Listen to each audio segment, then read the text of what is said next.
This is a HeadGum podcast. Thanks for tuning into this podcast. This episode is brought to you by Texas Triffid Ranch. That's right, Texas Triffid Ranch. Texas Triffid Ranch is a very small nursery specializing in carnivorous, prehistoric, and otherwise exotic plants. So go to the website txtriffidranch.com and there you can get a discount. Use the code BGN. Again, use that code BGN, and on all marked enclosures you will get a discount. The website again is txtriffidranch.com.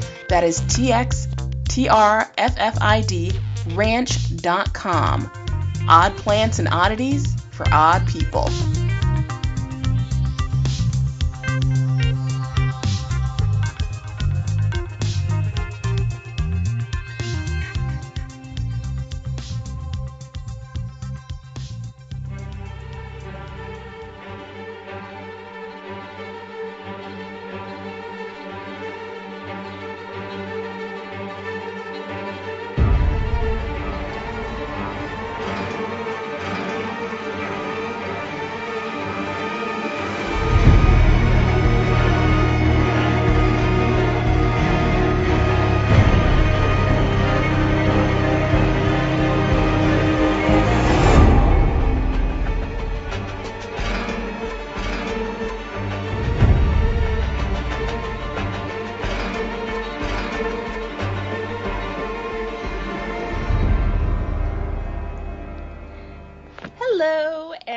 Welcome back to the BGN Walking Dead recap. I am super excited to be back and talking with you guys because we all ate turkey and dressing and Thanksgiving foods, so we didn't want to bother you with the recap, so we'll just double up again with episode 5 and 6. And I have my lovely co-host, Mel. Hey, everyone. So, we've got lots to talk about. I'm especially... so excited. Because I really like these last two episodes. You liked episode 5 because of your boo. Your boo. Oh yeah, my crazy who boo. proved himself. He really did prove himself, though. So crazy. I was like, when you said my boo, I was like, which boo am I? Okay, and then I was like, okay, which one? Okay, I got it. Which one? That's sad. When you have to think about which boo. I'm talking about. That's sad. But yeah, so we have episode 5 and episode 6 to recap today. And last week's episode, I was more of a fan of that one than I was of episode 6. Just because it's just a lot going on in episode 6 to me. It's like adding, like, I don't know, like jalapenos on top of salsa. It's like, why do you need it to be that spicy? Why do you need it to be that hot? I don't understand, but, by all means. I think I liked it because finally, this is the group. This is the perfect group for me, this new, from the last episode, an all-women group, and then they up and left their encampment after the Saviors attacked them, and they're like, no, kill strangers on sight. This is the group I want to be in. I found it. This is like, Goldilocks and the Three Bears. I've found the perfect group. I mean, and I do like the fact that stumbling upon it, you're gonna have having the queer character stumble upon this this group of women was actually kind of cool. I give it that. I do like the fact that it was, okay, we're doing it this way. I'm like, I get it. Rock with it. Women together. Suffragette. But, I mean, okay, so we're delving into 6, but we need to go back to episode 5. Because episode 5 have a lot of good points. So everyone's back at the hilltop. That's where we get thrown back to, with Sasha and Maggie. Can I say the grave scene wasn't ready? I wasn't ready, but it was so necessary because we haven't really had mourning time, for those two. It's been mostly sadness and fear over the Saviors. well, mostly fear. A lot of fear and a lot of broken Rick over the Saviors, and we haven't had a lot of time to say, okay, we lost these people that we loved, and then let's take a moment and mourn over them. And then we got that with, Maggie and Sasha in the grave, and then the watch, and it was just, oh my god, I needed that. I needed to see them two together. I could see, if the rest of the season was just them two, and Jesus maybe killing people, then I'd be alright with that. Yeah, I wasn't ready just because I still hadn't wrapped my mind around the fact that we no longer have Glenn. We are no longer getting that character anymore. Yeah. So I kind of just cemented it for me, especially even with Abraham, because he was that comic, sarcastic asshole relief that, we loved and we needed. Mm-hmm. Bring levity to the show. And I still wasn't ready, so I love that Sasha has taken over as that sarcastic asshole. She is carrying through for Abraham, and I love it.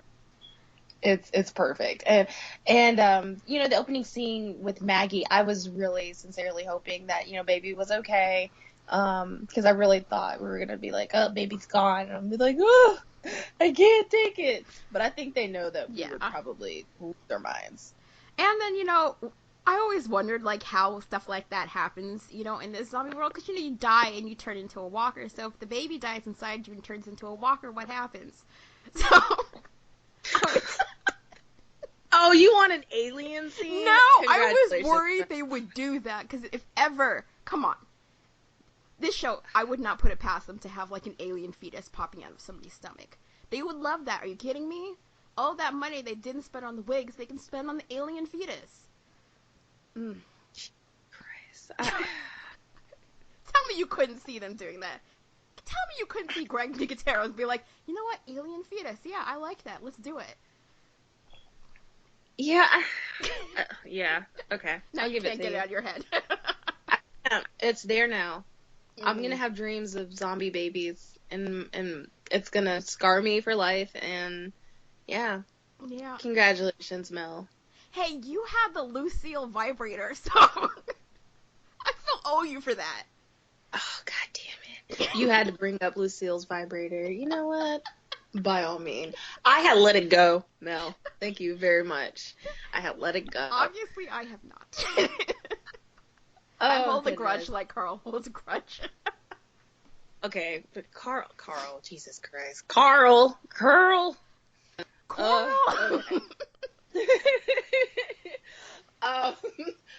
Okay, so last episode did mark the return of your boo, Jesus. And the sad thing is, that is mostly his hair.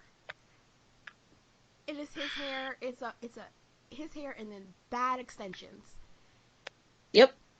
But I still love Jesus, even though, for half that episode, it really pissed me off, because I'm like, you know what, this is why we have inept and cowardly and bad and stupid leaders. It's because good people sit around and oh, I don't want to be in charge. I'm like, you need to be in charge. Because if you're not in charge, you can't be mad about shit that hits the fan, because you weren't doing anything. Oh my god, that sounds like people that sat out of voting. Oh my god, really? Full circle. There it goes. Looking at you guys. Oh, I'm gonna not vote. Okay, anyway, didn't mean it to do that, but I needed to say that.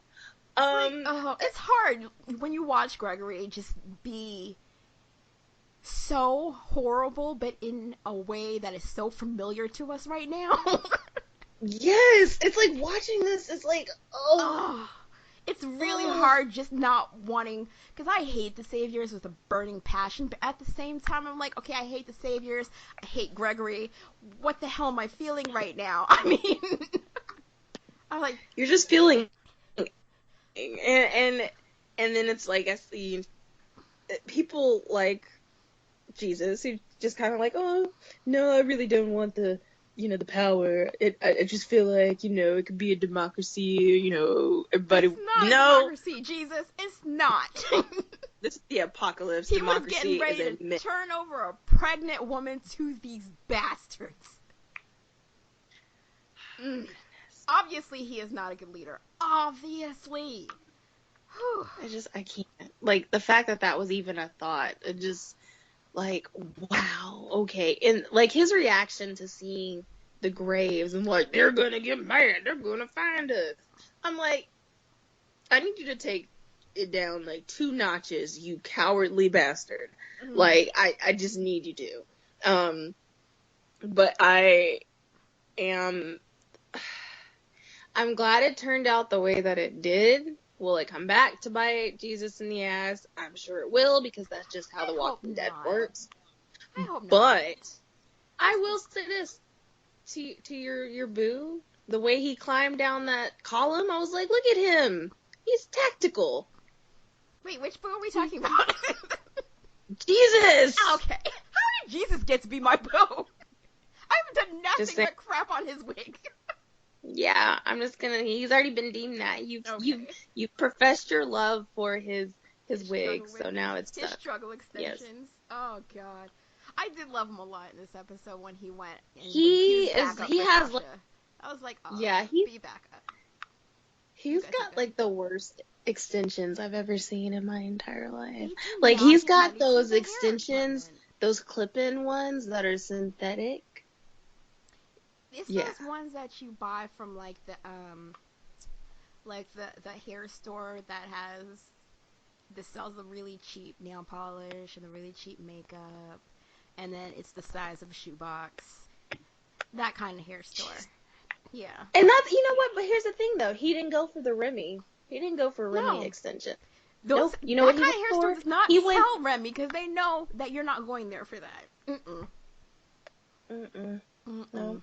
Couldn't do for it. He went for the cheapest of the cheapest, most flammable. I'm surprised his hair did not catch on fire while he was out there. But that would have been way more realistic for me. Not while he's defending Sasha. No, he needed to stay alive.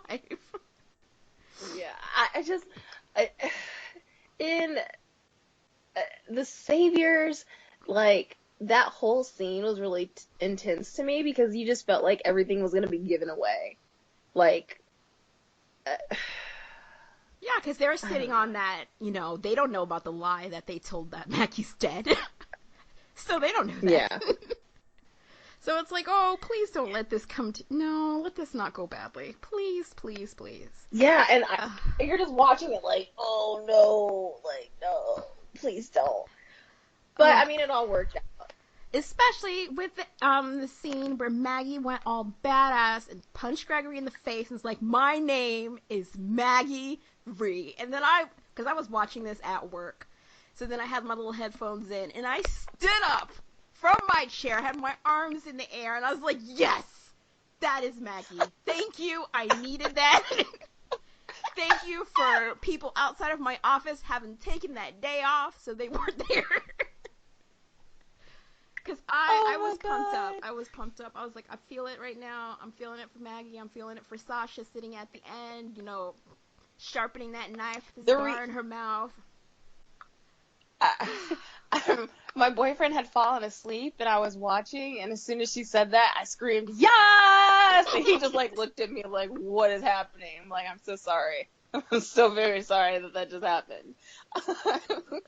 You can't apologize, because, like, what could you do? This was an episode of Maggie being a badass. She's like, yes, I'm pregnant, and yes, I've been through this, harrowing situation, but yes, I'm going to go into this little tractor, I'm going to roll over this car, I'm going to do this. I know, I just have so many feelings for them right now. I have a lot of feelings. I have a lot of feelings about Enid, and I honestly... I love that they got to be kids in this episode, because you don't get to see that a lot. That scene when they were roller skating down the road and just I did love that, though. I mean, it was so sweet. Apocalyptic skate rink, and I was like, what is happening? Like they're teenagers, and you forget that, because there's been so much blood and death, and then But it was really so unrealistic. Oh, there's just so happened to be 2 pairs of skates on the side of the road. Okay. Well, in this world, who even knows at this point? I was like, what? How? Who? Where? You know what? Okay, I'm going with it. Let them be happy for a second Let them before have their Carl happiness. goes. Yeah, I mean, Carl has been like mini Rambo for like the past few episodes, so it was nice to see him be like a kid, I guess. Ooh, so. God, Carl has been mini Rambo for like the past, well, I was going to say past for years, but it hasn't been years in the show, so. Oh, yeah. He's Carl just has been, to grow real fast. Yeah, and so he's been mini Rambo, and I know you like. I'm not a fan of Enid because she. Enid, yeah. Enid she's more trouble than she's worth, and I want to tell him that no amount of promise of sex is worth going after the crazy girl. What other girl does he have? Just saying, like, I don't know, just don't do it. Like, it's not worth it. Any girl. Just Carl. No. Especially this one. She's crazy. There's crazy attached to having... Yeah, you don't have sex with crazy. Sex with crazy means strings, and strings means you probably might get killed, especially in this world. Of the two of them, she's the more normal one. Yeah. You can see in that scene, he's like, I'm gonna go off and kill the dude, and she's like, you're killing him for you. And then, yeah, that's true. She's looking at him like, this is a bad plan. I know this is a bad plan. Somewhere deep down inside, you know this is a bad plan, but you're going to do it anyway because you're father's son, and then you do stupid stuff like this. Yeah. Shane is so much, like Shane. I called him Shane. Carl is so much of Rick, but he has a lot of Shane too, but you can see the Rick when it's... Getting in that truck was straight up Rick. Shane would not have done that. He would have had a plan. Oh, God. I'm sitting here watching it going, no, stop. And he did it anyway. And it's like, argh! And here I am saying, no, go ahead. Go. You need to do this, Carl. Get in that truck. I was so Get mad. In that truck. Get in that truck with Jesus. That last scene with both of them in the truck looking like, hey, I just passed you on the road. This is so much fun. Yeah. Somebody's gonna die. Yeah, and I don't want to know who it's gonna be. Internet. People who have read the comic book. Don't tell me. I am fine with being not in the... I feel like I always have to bring that back up again. Because, like, every time speculation comes up, somebody feels the need to come in and tell you, and I'm like, I don't want to know. I want the show to tell me. Let the show tell me, please. Thank you. Alright, so do you have anything else from 5? Episode 5.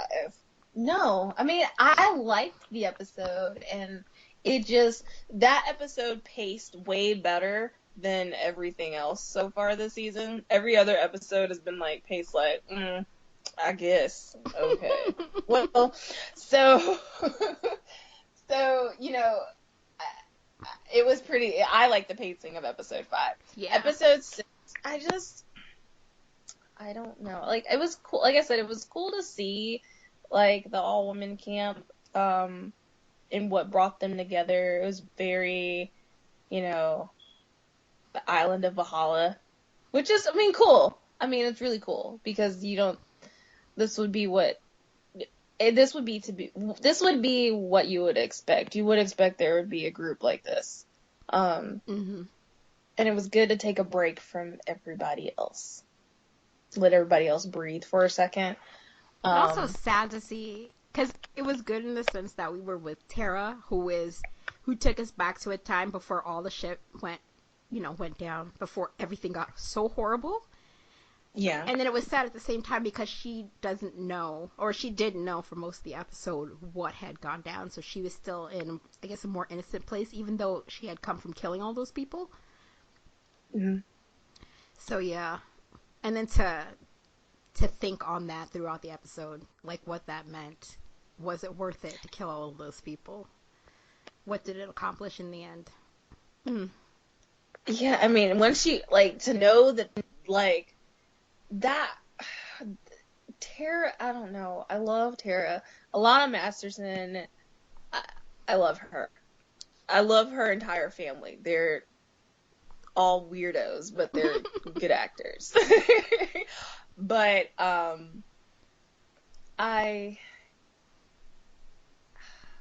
it's so heartbreaking because you're like, something happened because of something you did and something that's gonna break your heart. Yeah, and she was so sure of it, that she had done the right thing, that they had done the right thing. Even, when Sydney was saying, like, you had a choice. Everyone has a choice.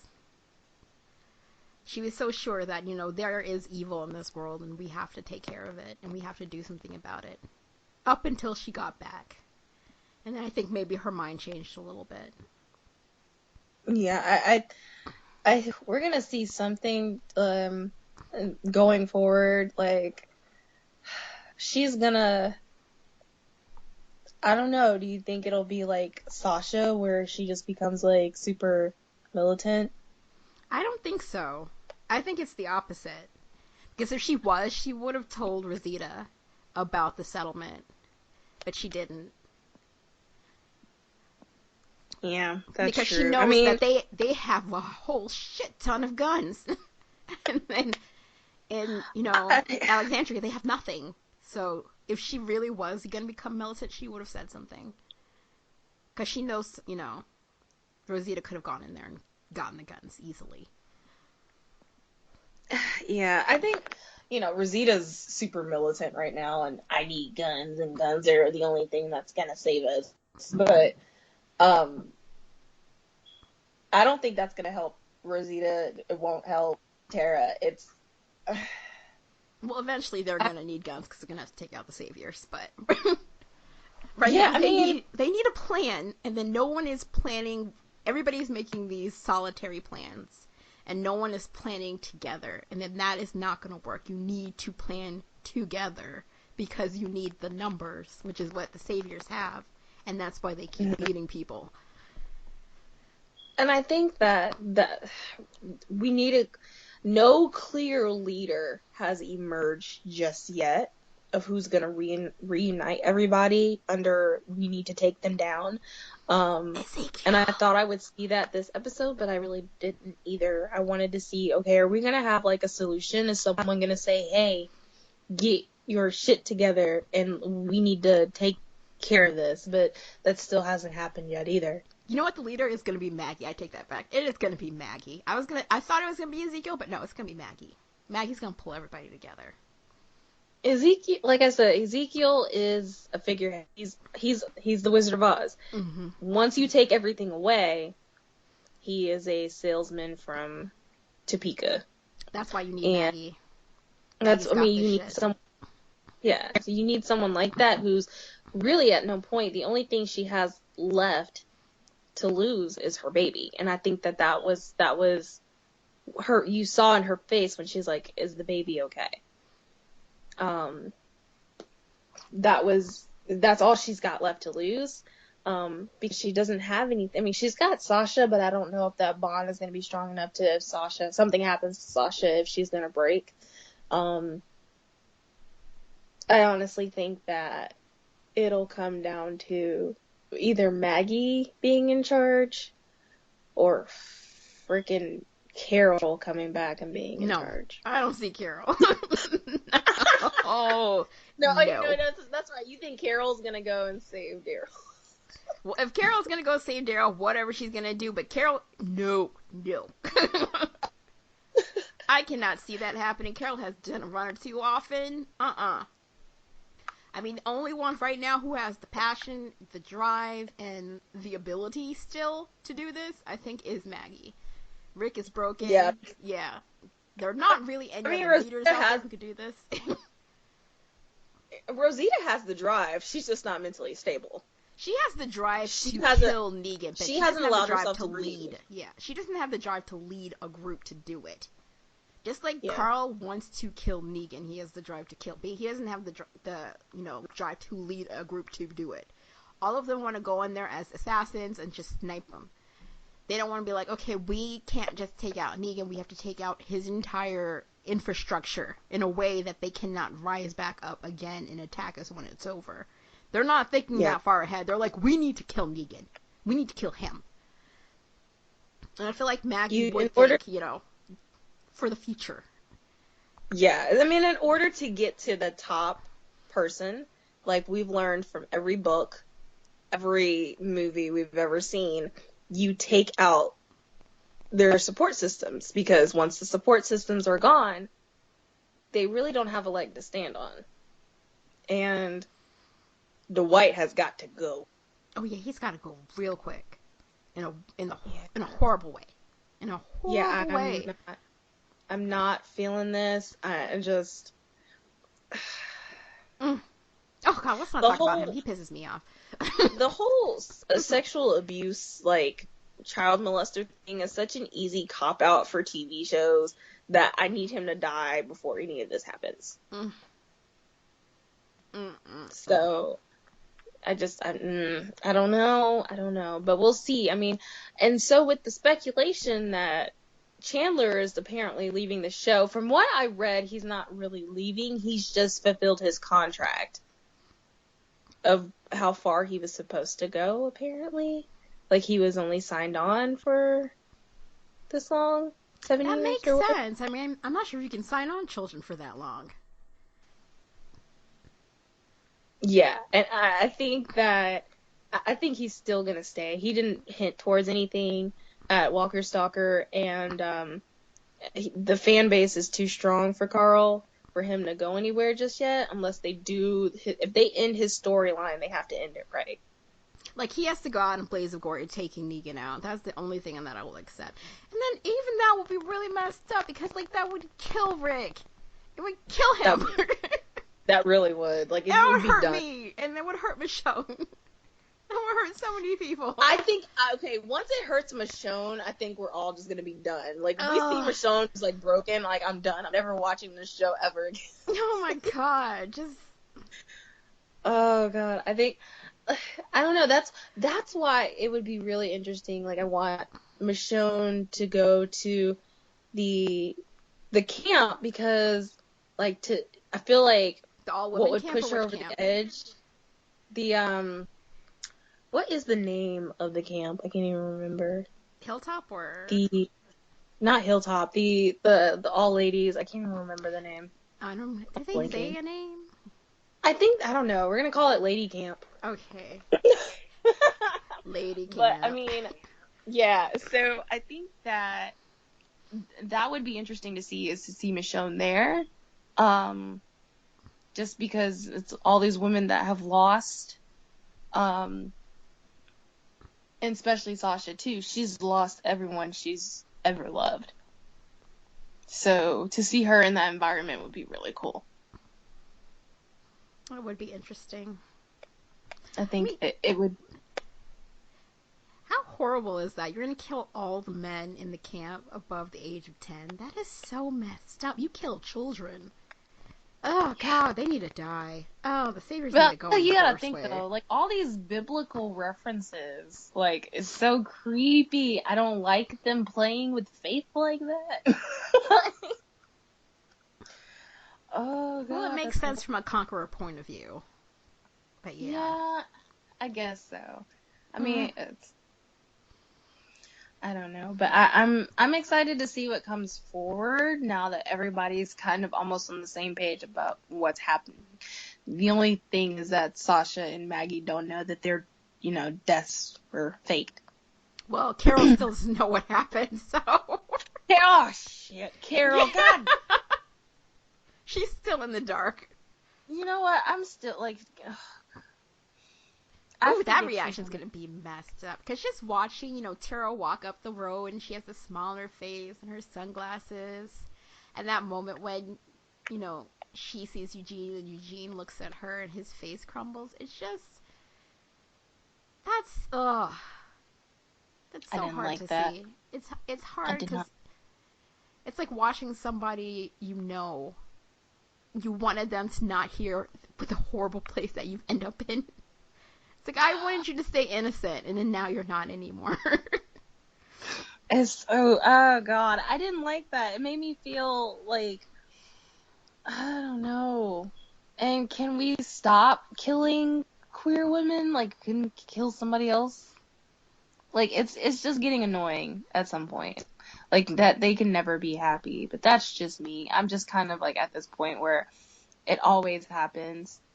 And it just really bothered me when it did happen. And yeah, they were so cute together. They like, were so cute. Like, because Denise was just so, like, strong and shy at the same time that she was, just to lose that character was just really sucky. But Tara, I hope she's, because I've always loved her feistiness. Mm-hmm. I think this is gonna be like, we're definitely gonna see a change. I don't know. Going forward, I don't know. I can kind of see her withdrawing into herself. I mean, because it's not only her losing Denise, even though that's what they focused on in the episode. I mean, she was also close to Glenn, too. There was that whole, Glenn saved her, and they made that journey to go find Maggie again, and it's just sad. I don't know. We keep I'm losing right there people. with her on the floor, just... Oh, God. Yeah, just right there, just sad. Just, what is there left to do? And then Rosita's just so angry, and it's like, what do you want me to tell you? What is there left? And I could just see it, yeah, on Tara's face when she was thinking back probably to what Cindy said, and it's just like, no, I'm not going to say anything. I don't know. But we'll have to see what happens. I don't know. When Carol finds out, they'll be they need to tell Carol. They need to tell Carol. Carol was so quick to leave. Maybe she wants to leave again. Carol, you wanted to go. I mean, there's less people here to keep you. You know who we keep forgetting about? Morgan. Well, I didn't really forget Morgan. He's in there too, but yeah, I feel like of the people who would care the most, though, it would be Carol. Well, Morgan's gonna be more so pissed at Rick, more than anything. So to see that, I'm really excited to see that interaction when Morgan comes face to face with Rick. Or this could be the thing that puts Morgan back in berserker mode. Oh, if he goes crazy, start killing people, yeah, because it's like Rick's all broken now. You can't be mad at Rick now. It's like kicking a puppy. Come on, a puppy with a broken leg. He's gonna look at Rick and just broken Rick, and he's gonna be like, you know what? I was there, brother. I'm gonna help you. I'm gonna help you by going to kill people. Oh no! Or if Morgan just starts teaching him how to use the staff. Obviously, the staff is not gonna work against me. Or Rick is gonna ask him to start teaching him how to use the staff, and then Morgan's like, no, we gotta go kill people now. Oh god, make it so Karate Kid. Just have him outside teaching them how to use the stuff. Oh god. And then Carol needs to have a guilt montage. Just a little one. Because, come on, Carol. Really? Really? I mean, Carol has known Glenn longer than Rick.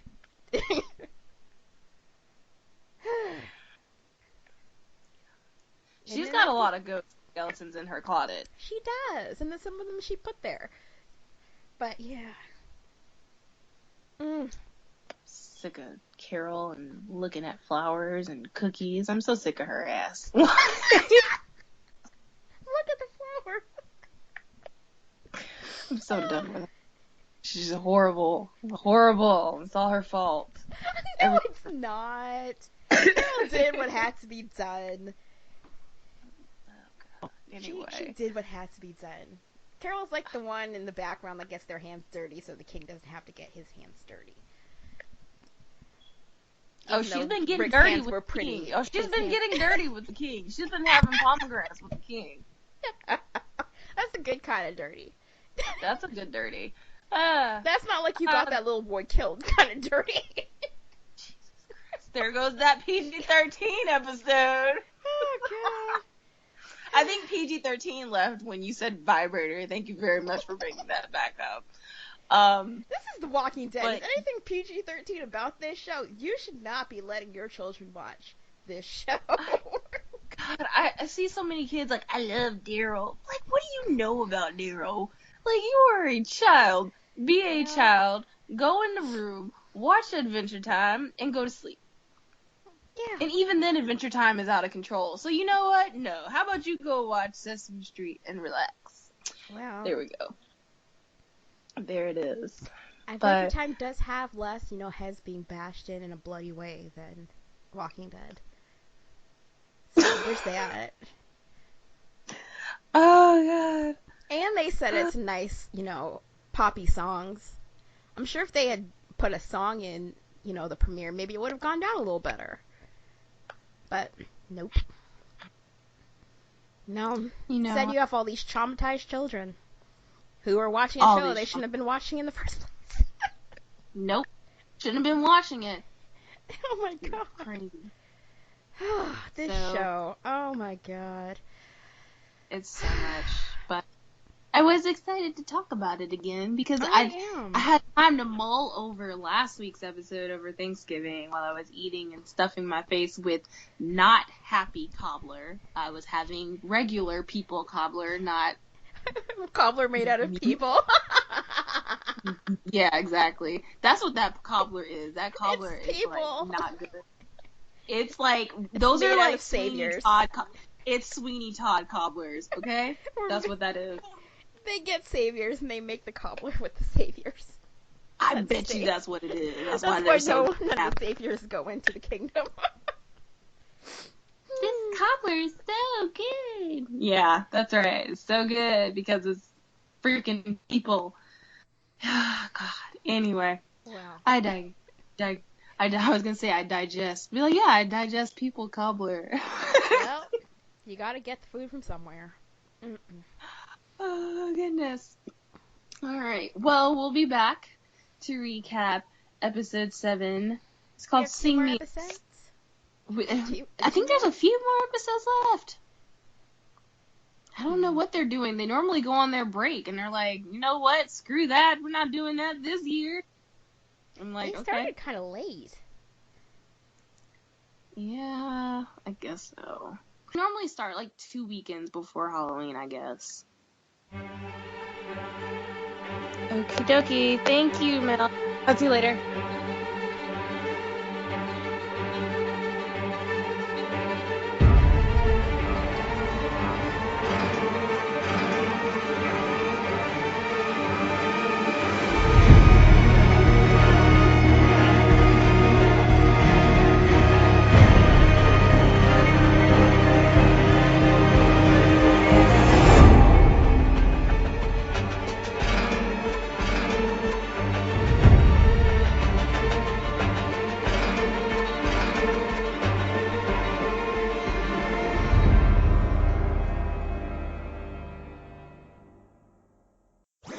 That was a HeadGum podcast.